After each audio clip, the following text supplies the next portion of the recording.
Control. हाँ जी, तो students अस्सलाम वालेकुम। तो स्टूडेंट्स अब हम आगाज़ करने जा रहे हैं अप्लाइड थर्मोडायनामिक्स का। तो ये हमारा पहला न्यूमेरिकल है जिसमें उसने सिर्फ मुझे स्टेटमेंट दी हुई थी, लेकिन मैंने आपको समझाने के लिए वाटर टैंक भी ड्रा किया है ताकि आपको सही तरीके से समझाया जा सके। तो स्टूडेंट्स वो कहता है a 3 kg plastic tank that has a volume of 0.2 metre cube. एक 3 kg यानी कि एक हमारे पास प्लास्टिक टैंक है, यानी कि ये जो आप टैंकी वगैरह देखते हो ना, जिसे हम पंजाबी ज़ुबान में टैंकी कहते हैं, यानी कि जिससे आपके घर का वाटर का यानी कि पानी का निज़ाम चलता है, जिसमें आप पानी मोटर के ज़रिए भरते हो, बाद में वो पानी आगे पाइपों के ज़रिए भेजता है और आप इस्तेमाल करते हो। तो इस प्लास्टिक टैंक का इस्तेमाल किया जाता है जिसमें हम पानी भरते हैं, ठीक है। तो वो कहता है उसका जो अपना मैस है वो कितना है जी, यानी कि उस खाली वाटर टैंक की सिर्फ बात कर रहा है, वाटर की अभी उसने बात नहीं की। यानी कि इसका मतलब कि ये बात कर रहा है ये जो प्लास्टिक टैंक है इसका जो मैस है वो है 3 किलोग्राम। पानी की बात नहीं अभी उसने की, ठीक है। आगे आगे वो कहता है That has a volume of 0.2 metre cube is filled with a liquid water. यानी कि उसमें एक लिक्विड वाटर यानी कि उसमें पानी भरा गया है कितने वॉल्यूम तक, 0.2 मीटर क्यूब तक। अब ये वॉल्यूम इस वजह से कहा जाता है स्टूडेंट क्योंकि वॉल्यूम 3 डायमेंशनल कैलकुलेशन का नाम है, ठीक है। इसमें 3 डायमेंशनल की बात की जाती है क्योंकि आप पानी को देखते ही होगे, वाटर टैंक में कभी किसी ने देखा होगा कि वो 3 डायमेंशनल में हमें नजर आता है, ठीक है। तो वो कहता है कि इसका जो वॉल्यूम है वो है 0.2 मीटर क्यूब, जिसे हम हाइट के नाम से जानेंगे, एच के नाम से, ठीक है। क्योंकि ये हाइट ही आ जाती है क्योंकि पानी जितना भरा होगा हमारे वाटर टैंक के अंदर उस लिहाज से उसकी हाइट बनती जाएगी। तो देखें आगे वो क्या कहता है। वो कहता है assume the density of water is 1000 kilogram पर मीटर क्यूब। अभी मैं आपको समझा नहीं रहा, अभी बस क्वांटिटीज मेंशन करवा रहा हूँ, ठीक है। तो डेंसिटी को प्रेजेंट किया जाता है स्टूडेंट, आप सब जानते हैं, रो के साथ। तो यहाँ पे उसने उसका कहना था कि वो जो आपका पानी है ना उसकी जो डेंसिटी है वो है 1000 मीटर किलोग्राम पर मीटर क्यूब, ठीक है।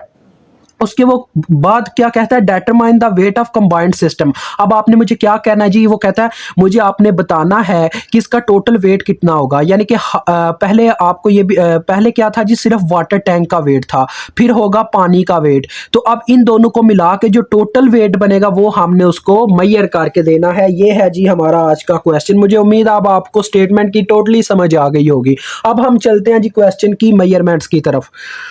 तो जो टोटल वेट है मैंने उसे WT से प्रेजेंट किया है। तो WT is equal to question mark, यानी हमने टोटल वेट निकालना है। कंबाइंड सिस्टम का यही मतलब है। आगे मैथ जो उसने हमें दिया था स्टूडेंट किसका जी, हमारी टैंकी का, यानी इसको मैं टैंकी ही बोलूंगा, ठीक है। वाटर टैंक का जो उसने मुझे वेट दिया वो है 3 kg मैथ जो दिया है।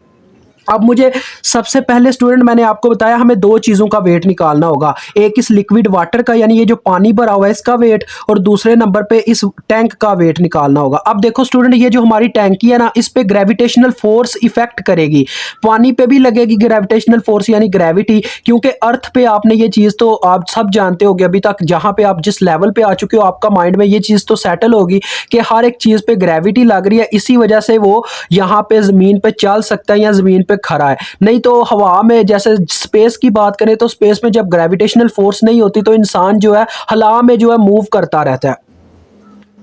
तो अब आगे बढ़ते हैं जी। तो हमारी जो वाटर टैंक है उस पे अब वेट का दो टाइप का फार्मूला होता है, एक होता है रो जी एच और एक होता है mg। mg किसके लिए इस्तेमाल होता है और रो जी एच किसके लिए इस्तेमाल होता है, मैं दोनों के बारे में बताऊंगा। mg हमारे लिए वाटर टैंक के लिए इस्तेमाल हो रहा है। देखिए मैंने यहाँ पे लिखा है वेट ऑफ वाटर टैंक, यानी कि हम वाटर टैंक का वेट निकालने लगे हैं। इस पे mg का फार्मूला क्यों लगा, उसकी वजह यह है क्योंकि इसका मैस है। स्टूडेंट्स ये एक सॉलिड मटेरियल है, सॉलिड मटेरियल का कुछ ना कुछ मैस होता है, ठीक है। तो इस पे फार्मूला लगता है W is equal to mg वाला। तो देखें ग्रेविटी जो ग्रेविटेशनल फोर्स की जो वैल्यू होती है वो फिक्स होती है ग्रेविटेशनल एक्सेलरेशन की, तो वो मेरे पास है 9.8 मीटर पर सेकंड स्क्वायर और मैस उसने दिया हुआ था 3 kg। तो मैंने दोनों वैल्यूज यहाँ पे पुट कर दिया। अब आपने इस kg को 1000 नहीं बनाना क्योंकि जो वेट होता है ना उसका यूनिट यहाँ पे इस तरह से निकलेगा किलोग्राम मीटर पर सेकंड स्क्वायर। तो हमने बस 3 और 9.8 को मल्टीप्लाई करवाना, तो इसको मैं कैलकुलेटर पे मल्टीप्लाई करवा के देखता हूँ कितना वेट निकलता है जी हमारा। 3 मल्टीप्लाई बाय 9.8, तो ये स्टूडेंट मेरे पास आ रहा है 29.4, यानी कि जो वेट ऑफ वाटर टैंक है, वाटर टैंक वो हमारे पास कितना आ गया जी, 29.4 किलोग्राम मीटर पर सेकंड स्क्वायर। ये देखें मैंने वैसे के वैसे यूनिट रखे हैं।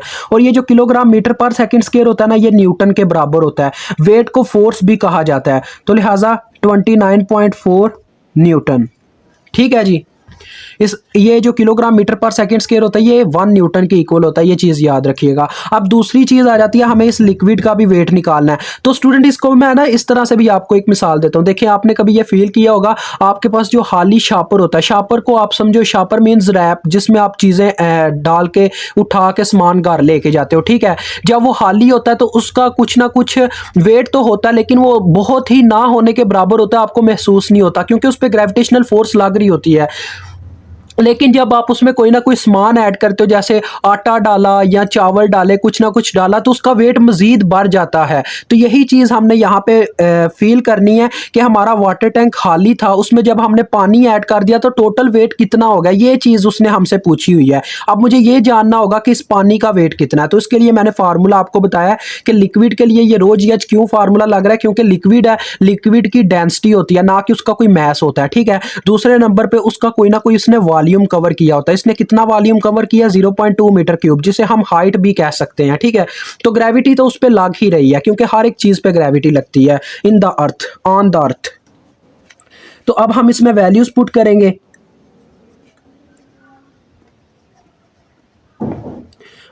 इसकी डेंसिटी कितनी उसने दी है मुझे, 1000। साथ में अपने यूनिट भी मेंशन करते जाना, किलोग्राम पर मीटर क्यूब। ठीक है जी। उसके बाद जी ग्रेविटी की क्या वैल्यू थी, 9.8 मीटर पर सेकंड स्क्वायर। और हाइट उसने हमें मतलब कि उसका वॉल्यूम कितना बताया, 0.2 मीटर क्यूब। इसमें आपने यूनिट्स के साथ भी कह लें कि छेड़छाड़ करनी होती है, इस वजह से यूनिट लाजमी मेंशन करते हैं कैलकुलेशंस में, अप्लाइड थर्मोडायनामिक्स की किताब में। अब देखें इन सबको हम अगर मल्टीप्लाई करवाते हैं तो ये तो 980 बन जाएगा मेरे ख्याल में। चलो चेक करते हैं, 9.8 मल्टीप्लाई बाय 1000 मल्टीप्लाई बाय 0.2, तो स्टूडेंट्स ये मेरे पास आ रहा है 1960। ठीक है, ये अभी आई है, सिर्फ कैलकुलेशन इनकी हुई है। अभी हमने ये नहीं जाना कि हमारे पास, तो स्टूडेंट्स अब हम यूनिट्स के साथ छेड़छाड़ करेंगे। देखें यहाँ पे ऊपर है मीटर क्यूब और वहाँ पे है मीटर क्यूब। ये देखें ये ऊपर है, ये बटे में है, तो ये मीटर क्यूब से क्या हो गया जी, कैंसिल हो गया। ठीक है, समझ आ गई जी, ये कैंसिल हो गया। पीछे क्या रह गया, किलोग्राम मीटर पर सेकंड स्क्वायर।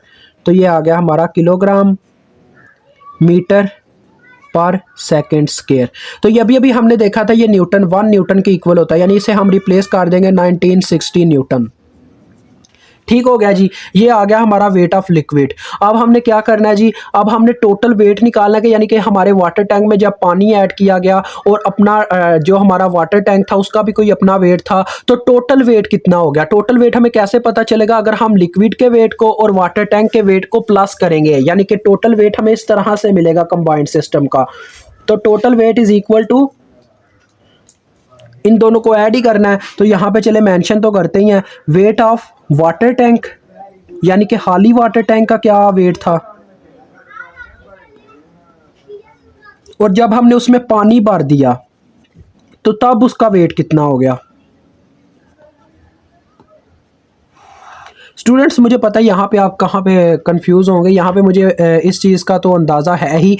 आप ये चीज़ सोच रहे होंगे कि सर आप हमें ये तो कह रहे हैं कि वाटर टैंक का वेट कितना होगा, फिर जब लिक्विड ऐड किया क्या होगा। आप मेरी बात को समझ नहीं पा रहे। मैंने वाटर टैंक के साथ लिक्विड का वेट नहीं निकाला, मैंने सिर्फ लिक्विड का वेट निकाला और सिर्फ वाटर टैंक का वेट निकाला, ना कि ऐसे कि पहले वाटर टैंक का निकाला फिर उसमें लिक्विड ऐड करा के पूरे वाटर टैंक का निकाला। ऐसे नहीं किया, मैंने सिर्फ लिक्विड का वेट निकाला और फिर सिर्फ वाटर टैंक का वेट निकाला। अब जब मैं इन दोनों को कर दूंगा तो मुझे ये टोटल वेट मिलेगा इस सिस्टम का, ये जो भी हमने यहाँ पे ड्रा किया हुआ है। तो देखें 1960 उसमें 29.4 ऐड हो जाएगा और हमारे पास टोटल वेट आ जाएगा।